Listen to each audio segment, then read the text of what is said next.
감사합니다. 어떤 청년 한 사람이 무더운 여름날 벤치에 앉아서 햄버거 하나를 먹고 있었습니다. 그때 멋진 자가용 한 대가 다가오더니 한 여성이 내려서 햄버거 하나를 사다가 차 안에 있는 남자에게 가져다 주는 것입니다. 젊은이는 그 모습을 보면서 상당히 부러웠습니다. 예쁜 비서가 내려서 햄버거를 사다가 그 시원한 차 안에서 그 남자에게 햄버거를 먹게 한다. 참 부럽다라고 생각을 했습니다. 그러나 차 안에 있는 남자는 그 밖에 있는 햄버거 먹는 청년을 보면서 이런 생각을 했습니다. 나도 저 청년처럼 다리가 건강하면 이곳에 걸어와서 맑은 공기를 마시면서 점심을 먹을 텐데, 이러면서 또 부러워했습니다. 그 차 안에 있는 남자는 다리를 쓰지 못하는 남자였습니다. 사람은 다 자기 입장에서 자기가 가진 것을 남들이 가진 것을 부러워하고 자기가 가지지 못한 것을 한탄한다고 하는 것입니다. 그런 차원에서 보면 감사는 환경이 좋다고 하는 것이 아니고, 또 없다고 환경이 나쁘다고 못하는 것도 아닙니다. 문제는 우리가 어떤 마음을 가지고 사느냐에 따라서 감사할 수도 있고 못할 수도 있다고 하는 것입니다. 저는 지난주일 추수감사주일 때 사자굴에 던져질 위기에 있었던 다니엘이 자기를 죽이려고 하는 법을 만들어서 자기를 함정에 빠뜨리는 것을 알면서도 그는 하나님께 기도와 감사를 멈추지 않았다 하는 말씀을 드렸습니다. 이 다니엘의 기도와 감사는 자기의 추락을 의미했지만, 그러나 그 순간 그의 영성은 찬란하게 빛나는 순간이었다고 하는 것입니다. 기도와 감사는 우리 영성을 아름답게 만드는 것입니다. 그리고 하나님은 감사했던 다니엘을 지켜주시고 그 천사를 보내셔서 사자의 입을 봉하셨다는 말씀을 드렸습니다. 감사하는 사람은 하나님이 지켜주십니다. 오늘은 지난 시간에 이어서 감사에 대한 마지막 설교입니다. 11월 한 달은 주제가 감사인데, 오늘 본문의 말씀을 통해서 감사는 어떻게 하는가를 함께 나누어 볼까 합니다. 오늘 우리가 읽은 본문의 말씀은 유다 13대 왕이었던 히스기야가 죽을 병에 걸렸다가 살아난 다음에 하나님께 감사하는 찬송시가 오늘 우리가 읽은 본문의 내용입니다. 열왕기하서 20장이나 역대하서 32장에 보면 그 역사적인 배경이 자세하게 기록되어 있다고 하는 것입니다. 히스기야 14년 아수르의 사네립 왕은 북왕국 이스라엘을 멸망시키고 남유다를 침공했습니다. 유다 땅은 지금 위기에 빠졌습니다. 그런 위중한 상황에서 히스기야는 병들어 죽게 되었습니다. 이사야는 하나님의 말씀을 전하는데 이사야 38장 1절에 보면 너는 내 집에 유언하라, 내가 죽고 살지 못하리라, 이렇게 예언의 말씀을 했습니다. 히스기야가 무슨 병에 걸렸습니까? 이사야 38장 21절에 보면 무화과 한 뭉치를 그 종초에 붙이면 왕이 나으리라 이랬는데, 종초란 말이 나옵니다. 이 말은 종기, 등창 이런 뜻인데, 한마디로 말하면 그 당시 아주 악질에 걸려서, 혹은 성서학자들의 말하면 요즘 암병에 걸리지 않았는가 이렇게 추측을 합니다. 죽을 병에 걸렸던 히스기야는 낯을 벽으로 향하고 하나님께 통곡의 기도를 드립니다. 하나님이 그의 기도를 들으셔서 그의 생명이 15년 연장됐고, 아수르의 세력으로부터 유다 땅을 지켜주시고 그 증표로 히스기야를 10도나 뒤로 물리쳐 주셨다 하는 것입니다. 이런 능력과 은혜를 경험했던 히스기야, 하나님의 은혜에 감사하면서 노래했던 시가 오늘 우리가 읽은 본문의 내용이라고 하는 것입니다. 이 본문을 통해서 감사는 어떻게 하는 것인가, 또 어떤 감사는 우리가 어떻게 무엇을 감사해야 되는가, 이런 문제를 함께 나눠볼까 합니다. 제일 먼저 17절 말씀을 다 같이 한번 읽어봅니다. 17절, 보옵소서 내게 큰 고통을 더하신 것은 내게 평안을 주려 하심이라. 주께서 내 영혼을 사랑하사 멸망의 구덩이에서 건지셨고 내 모든 죄를 주의 등 뒤에 던지셨나이다. 오늘 본문의 말씀을 보면 히스기야가 감사했던 것은 그의 고통을 통해서 얻은 감사였다고 하는 것입니다. 히스기야는 29살 때 왕이 되어서 14년 동안 열심히 일을 했습니다. 그런데 아수르 사네립이 쳐들어와서 나라가 풍전등화 위기에 빠졌습니다. 그리고 그의 몸은 병들어서 죽음의 그림자가 찾아왔다고 하는 겁니다. 여러분, 죽을 병에 들린 사람의 심리가 어떻겠습니까?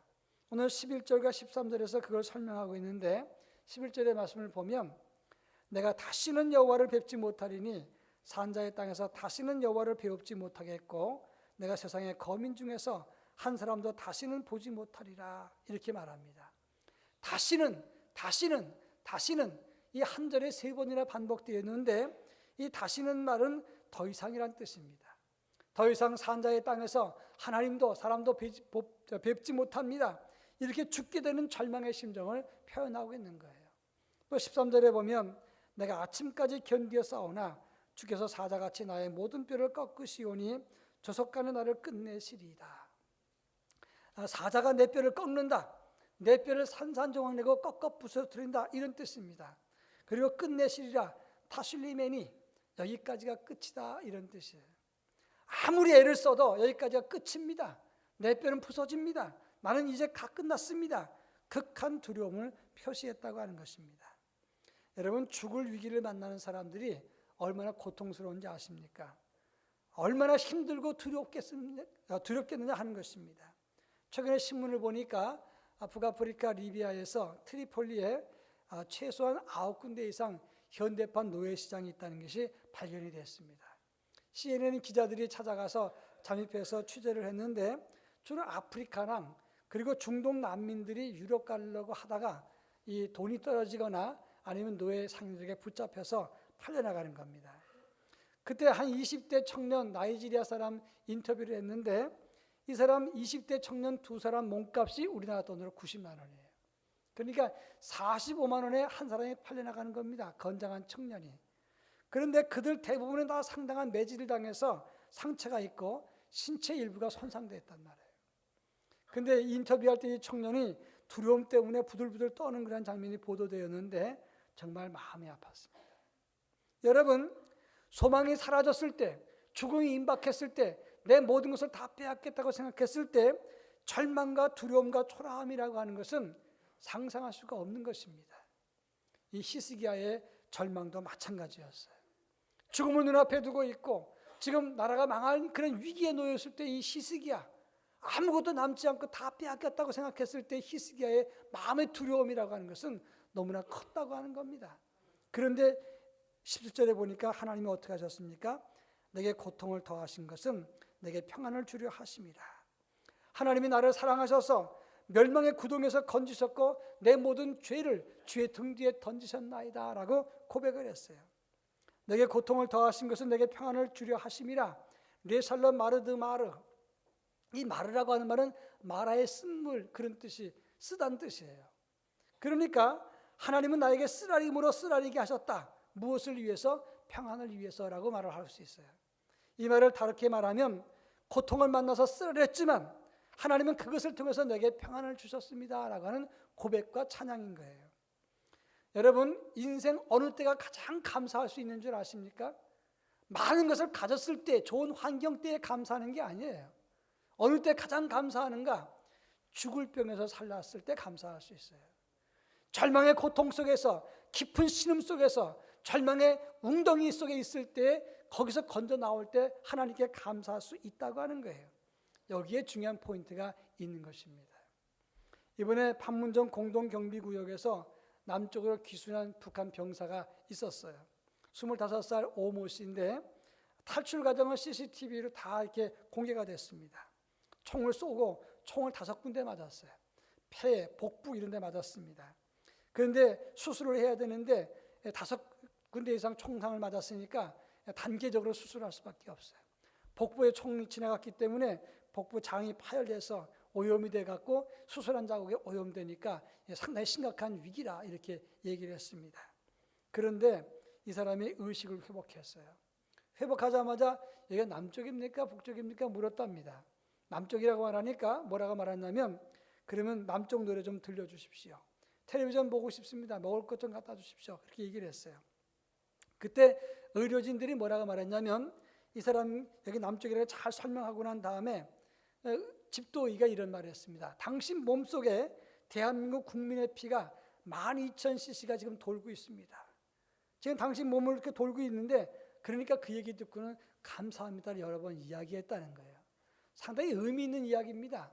여러분, 죽을 상황, 어쩔 수 없이 죽어가는 상황 속에서 다시 살았습니다. 절망과 두려움, 공포에서 건진받았습니다. 그때가 가장 크게 감사할 수가 있는 때라 이 말이에요. 많은 것을 가졌다고 해서 평안해서 감사하는 거 아닙니다. 죽을 위기에서 건진받은 것, 절망의 고통에서 노임받았을 때의 감사가 가장 큰 감사가 된다 이 말이에요. 다윗의 시를 읽어보면 다윗이 죽을 함정과 위기 속에서 놓였을 때 하나님께 그때마다 감사의 시를 쓰고 있는 것을 볼 수가 있는 겁니다. 이 말을 바꿔 말하면 우리가 감사하지 못하는 이유가 무엇입니까? 구원의 감격이 약해졌기 때문에 감사 못하는 거예요. 환경이 나쁘기 때문에 감사 못하는 게 아니라 구원의 감격이 얕아지거나 아니면 고통에서 건진받았다는 그 은혜를 상실했기 때문에 감사하지 못하는 경우가 많다고 하는 것입니다. 하나님의 구원의 감사가 감격스럽다면, 그리고 내가 절망과 고통 속에서 건진받았다는 사실을 느낄 수 있다면, 그것이 날마다 새롭다면 우리는 어떤 환경 속에서도 감사할 수 있는 겁니다. 그러나 지금 감사하지 못한다면 이것은 환경 문제가 아닙니다. 믿음의 문제도 아닙니다. 구원의 감격이 상실된 그런 영성의 문제라고 말할 수가 있는 거예요. 오래 믿지 못했기 때문에 이제 새신자이기 때문에 감사 못하는 것도 아닙니다. 문제는 가장 중요한 건 내가 구원의 감격에 살아있는가, 예수의 십자가의 의뢰가 있는가, 이것이 살아있다면, 그리고 내가 구원받은 그 감격과 함께 고통과 절망 속에서 건진받았다는 확신이 있으면 우리는 어떤 환경 속에서도 감사할 수 있다고 하는 것입니다. 바라기는 영의 눈을 뜨고 우리에게 임하신 하나님의 구원과 하나님의 보호의 손길을 체험하고 느끼고, 그래서 영성과 감사를 회복할 수 있기를 주의 이름으로 축원합니다. 그런가 하면 두 번째 18절과 19절에서 보면 산자의 믿음이 감사할 수 있게 한다고 말하고 있습니다. 18절 제가 읽고 19절 여러분 읽겠습니다. 18절, 스올이 주께 감사하지 못하며 사망이 주를 찬양하지 못하며 구덩이에 들어간 자가 주의 신실을 바라지 못하되 오직 산자 곧 산자는 오늘 내가 하는 것과 같이 주께 감사하며 주의 신실을 아버지가 그의 자녀에게 알게 하리이다. 오늘 18절에 보면 스올, 쇠올이란 말이고 음부란 뜻입니다. 사망, 마베트, 죽은 자의 상태를 말하는 것이고, 구덩이, 보르, 땅을 판 구덩이란 뜻인데 여기서는 무덤이란 뜻이에요. 스올, 사망, 그리고 구덩이, 무덤, 이것들은 다 하나님을 감사치도 못하고 찬양치도 못한다, 이렇게 표현하고 있습니다. 이 말은 죽은 자들은 감사할 수 없다는 뜻이에요. 그런가 하면 19절에 보면 오직 산자 곧 산자는 오늘 내가 하는 것과 같이 주께 감사하며 그랬어요. 이걸 직역하면 살아있는 자 곧 살아있는 바로 그가 당신께 감사하리이다, 이런 뜻이에요. 이 말을 바꿔 말하면 죽은 자의 믿음은 감사치 못하지만 산 자의 믿음을 가지고 있는 사람은 하나님의 은혜를 감사할 줄 안다, 이런 뜻이 되는 겁니다. 여러분, 감사하지 못하는 것은 믿음이 죽어가고 있거나 죽은 자입니다. 감사하는 사람은 그 영성과 믿음이 산 자라는 사실을 알 수가 있는 거예요. 그런 의미에서 내 믿음이 살았는가를 보려면 무엇을 보고 평가할 수 있습니까? 몇 년 믿었느냐? 내가 성경 몇 번 읽었느냐? 얼마나 성경 공부했느냐? 여기 있는 것이 아니라, 내 직책이 있는 것이 아니라 내가 정말 하나님께 감사하는 삶인가 아닌가를 보면 내 영성이 살아있는지 죽었는지를 판단할 수 있다고 하는 것입니다. 잘 알려진 이야기입니다마는 남아프리카 공화국 넬슨 만델라, 그분은 대통령으로 노벨 평화상까지 받았던 분이죠.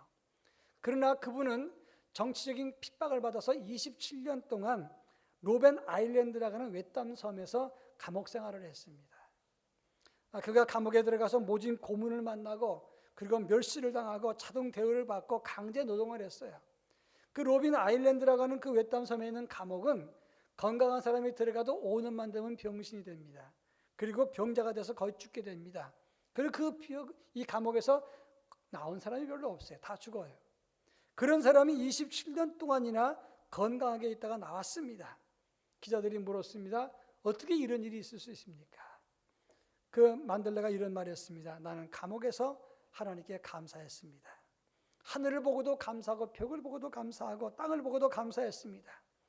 물을 먹어도 감사하고, 그리고 음식을 먹으면서도 감사하면서 강제 노동을 해도 감사했습니다.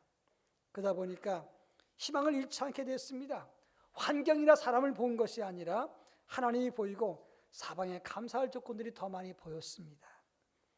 그는 산자의 영성을 가졌어요. 그 산자의 영성이 어디서 증명되느냐? 그는 감옥에서 나온 다음에 대통령이 됐습니다. 그리고 난 다음에 자기를 핍박했고 자기를 괴롭혔던 정치적인 적들, 백인들을 용서했어요. 법으로 만들었습니다. 흑백 갈등과 그리고 보복을 종식시키는 일을 했습니다. 그래서 존경받는 사람이 됐죠. 무슨 말입니까? 그가 대통령이 되었기 때문에 용서한 게 아닙니다. 감사의 영성이 있었기 때문에 산자의 믿음이었고 그 산자의 믿음 때문에 이렇게 평화를 만들고 말씀을 실천하고 영성 자체가 살아있는 영성이 되었다고 하는 것을 말하는 겁니다. 여러분, 우리의 믿음이 죽은 믿음입니까? 산 믿음입니까? 죽은 믿음이 아니라면 감사해야 됩니다. 만약에 감사가 점점 약해진다면 우리 영성이 서서히 죽어가고 있는 것입니다. 우리 가진 것이 다 상실되면서 우리 인생이 시들시들해지다가 결국은 죽어갈 수밖에 없다는 사실을 알아야 되는 거예요. 그런 의미에서 감사는 산자의 영성을 만들고 산자의 영성은 감사할 수 있는 것입니다. 반대로 감사하지 못하는 사람은 죽은 영성이요 죽은 영성은 감사하지 못한다고 하는 겁니다. 빌헬름 웰러는 말하기를 가장 행복한 사람은 가장 많이 소유한 사람들이 아니라 가장 많이 감사하는 사람이다 이렇게 말했어요. 많이 가졌기 때문에 감사할 수 있다고요? 절대 그렇지 않습니다. 그러면 가난하고 아무것도 없고 지금 고통 가운데 거하면 감사할 수 없다고요? 그것도 그렇지 않습니다. 문제는 산자의 영성인가가 중요한 거예요. 최근에 아프리카 짐바브웨에서 37년간 장기 집권했던 무가베 대통령이 93세 나이로 최고령 독재자입니다. 그가 이제 대통령에서 쫓겨났어요. 그는 뭐라고 말하냐면 난 100세 때까지 대통령 할 것이다 이렇게 호언장담했는데 최근에 몸이 아프니까 대통령에서 물러나려고 하는데 자기 부인이 41살이나 어려요. 그 41살이나 어린 그 부인에게 대통령직을 넘겨주려고 하다가 군사 쿠데타가 일어난 겁니다. 한때 이 무가베는 영국 식민 통치에 맞섰던 인물이었어요. 국민들의 지지 때문에 대통령이 되었는데 37년 동안 독재를 합니다. 근데 국민들의 지지를 감사해야 되는데 감사할 줄 모르고 국민들을 우습게 여겼어요. 자기는 화사로운 생활을 했습니다. 부인이 그레이스라는 사람인데 별명이 구찌 그레이스예요. 왜냐하면 2002년에 프랑스에 가서 한 가게에서 1억 870만 원짜리 쇼핑을 했어요. 명품으로 둘렀기 때문에 구찌 그레이스입니다. 결국은 무슨 말입니까? 국민들의 은혜를 감사할지 몰랐을 때, 무시하고 멸시했을 때, 자기 개인 것만 생각했을 때 결국은 그 나이에 쫓겨나서 이제 가장 초라한 사람이 되어버리고 말았다는 것입니다.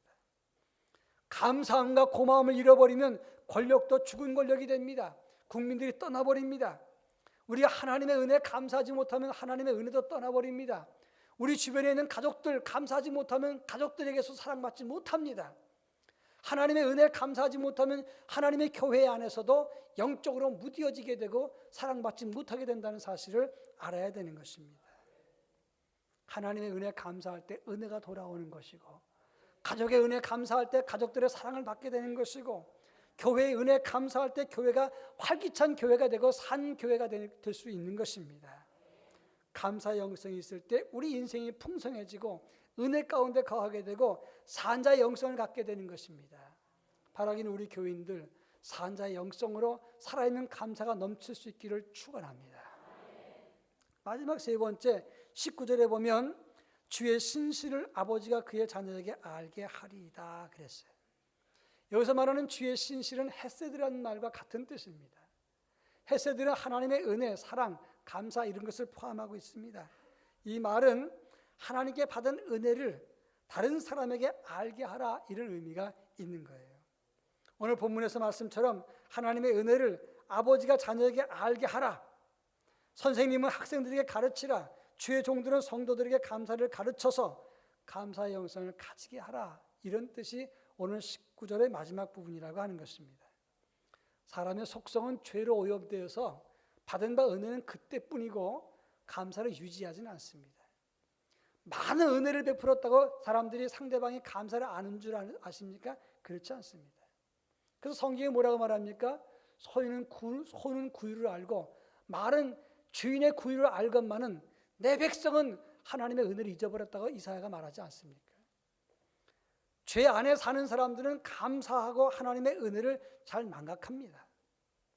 여러분, 아름다운 정원이 망가지는 가장 빠른 비결이 뭔지 아십니까? 포크레인으로 엎어지는 그런 거 아닙니다. 아름다운 정원을 그냥 방치해 두면 저절로 망가지게 돼 있어요. 고생할 필요 없습니다. 그냥 내버려 두면 정원은 망가집니다.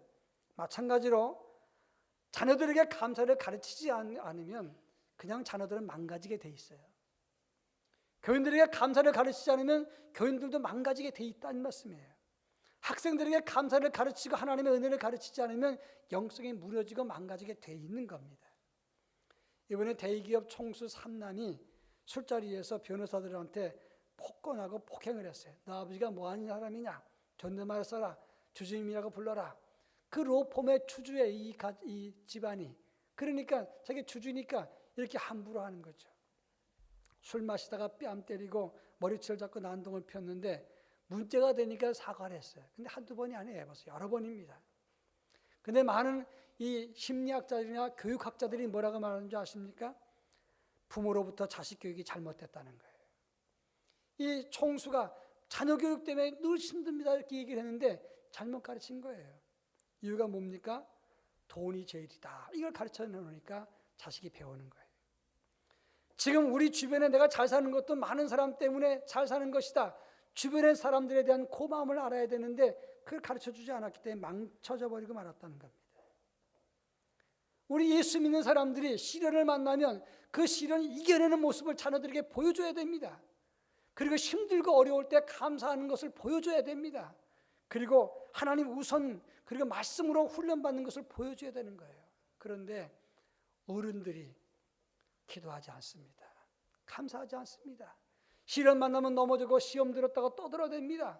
그리고 추락합니다. 실패합니다. 그런 모습을 보니까 자녀들이 배울 게 별로 없어요. 우리 어른들의 우리 기독교율이 몇 퍼센트입니까? 지금 우리 전 국민의 23%가 기독교인이에요. 그런데 자녀의 복음률이 몇 퍼센트입니까? 3.8%밖에 안 됩니다. 미정적 종족이에요. 미전도 종족. 그러면 자녀 교육이 실패한 겁니까? 어른이 잘못된 겁니까? 어른이 23%인데 아이들이 3.8%라고 하는 건 뭘 말하느냐? 우리 어른들이 실패했다는 것을 말하는 겁니다. 자녀 교육의 신앙 실패는 우리 책임이라고 말할 수가 있어요. 우리 교회 전사님이 저한테 그런 얘기해서 제가 감동을 받았어요. 목사님 아들인데 전사님이에요. 어머니가 맨날 그랬다는 게 어릴 때부터. 넌 무조건 11조는 하나님께 드리고 10분의 1은 부모님께 갖다 줘라. 아르바이트 했는데 어머니가 20%를 빼가는 거예요. 10%는 하나님께 드리고 10%는 부모님께 주는 거니까 강제로라도 주라는 거예요. 그래서 그렇게 처음엔 섭섭했지만 드렸는데 지금은 10%는 하나님께 드리고 10%는 부모님께 드리는 게 하나도 어색하지 않다는 거예요. 얼마나 중요한 얘기입니까? 어른들이 저한테 가끔씩 그런 얘기를 해요. 어른들이 여행을 한번 가려는데 자식도 눈치 보여서 돈 달라는 말을 못 한다는 거예요. 그러면 왜 그렇게 가르쳤습니까? 적어도 부모를 고마워할 줄 알게끔 가르쳐야 되는 거 아닙니까? 하나님께 드릴 수 있는 믿음을 가르쳐야 되는 거 아닙니까? 자녀 눈치 보면서 말도 못하는 그런 신앙이라면 우리가 잘못 가르친 거 아닌가 이런 말이에요. 뻐꾸기 한 마리가 나무 위에서 슬피 울고 있었습니다.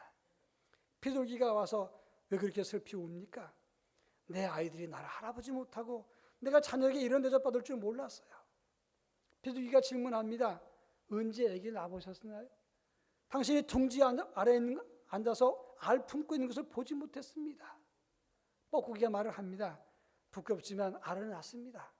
그런데 화창한 날에 컴컴한 둥지에 있기 싫어서 알을 남의 집에다 둥지에 넣어놓고 나는 이상한 데서 노래 부르다 다녔습니다. 그러고 나서 보니까 이놈들이 나를 알아보지 못합니다. 그때 비둘기가 이런 말을 했습니다.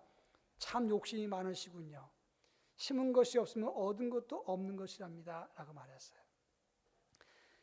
뻐꾸기는 새끼를 낳고 남의 둥지에 집어넣습니다. 그리고 이 뻐꾸기 새끼는 다른 것들을 다 밀어내고 거기서 살아요. 그리고 날아가 버립니다. 그런데 부모를 알아보지 못해요. 우리는 자녀들에게, 학생들에게, 성도들에게 하나님의 은혜를 가르치고 감사를 가르치고 스스로 본을 보일 수 있어야 된다고 하는 것입니다. 옛날에 조선일보 논설위였던 이규태 씨가 쓴 글에 보면 이런 말이 있습니다. 한국인이 가진 공통적인 병이 감사 결핍증이다. 물건을 사고 나오면 주인이 감사합니다 인사를 해야 되는데 또 오세요 이렇게 얘기를 한다는 거예요. 애들한테 물건을 사주면 감사합니다 가르쳐야 되는데 이 애들은 신난다 그리고 부모한테 감사할 줄 모른다는 겁니다. 서양 사람들의 일상용어 50개 중에서 28%가 감사와 관련된 단어인데 우리 사회는 감사와 은혜를 잊어버렸다는 겁니다. 그래서 한 번 맺힌 게 풀리질 않아. 그러니까 갈등이 해결이 안 됩니다. 그리고 계속해서 몇 년 두고 그 가슴 서운한 것이 나와서 해결이 안 되고 감사를 잃어버린 사회, 그래서 건강치 못한 사회가 됐다고 하는 거예요.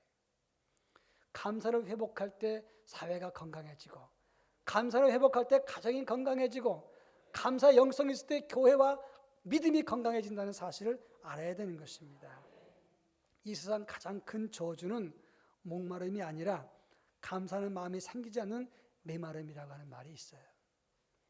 메마르면 안 됩니다. 감사의 메마름, 영성의 메마름은 우리 인생을 피폐하게 만드는 것입니다. 감사를 기억하면서 사는 영성을 가져야 산자의 믿음이 되는 것입니다. 예수님께서 우리 위해서 십자가에 죽으신 그 희생과 사랑, 하나님께서 우리 위해서 아낌없이 베푸시고 은혜 베풀으신 그 사랑을 기억하는 그 감사, 구원의 은총을 가장 먼저 잊지 않고 감사하는 그 사랑과 은혜, 여기까지 인도하신 하나님의 은혜를 감사하고 우리 주변 사람들에게 감사하는 믿음을 가져야 됩니다. 그럴 때 우리의 믿음이 산자의 믿음이 되는 것이고, 산자의 영성을 통해서 우리의 믿음이 새롭게 펼쳐나갈 수 있게 되는 것입니다. 이런 믿음의 주인공이 될 수 있기를 주의 이름으로 축원합니다. 사랑 많으신 하나님 아버지, 죽을 이기기 위해서 살아났던 히스기야가 하나님께 감사했습니다. 우리가 감사할 것은 우리도 구원받은 것을 감사하는 믿음을 가져야 되겠습니다. 하나님, 그 구원의 감격을 상실하지 않도록 은혜를 더하여 주옵소서. 우리 영성의 산자의 믿음이 되어서 다음 세대까지 거룩한 믿음을 이어갈 수 있게 하시고, 감사를 가르침으로 풍성한 믿음의 사람으로, 믿음의 명문 가문으로, 아름다운 믿음의 교회로 든든히 세워질 수 있도록 은혜를 더하여 주시옵소서. 예수님의 이름으로 간절히 기도합니다. 아멘.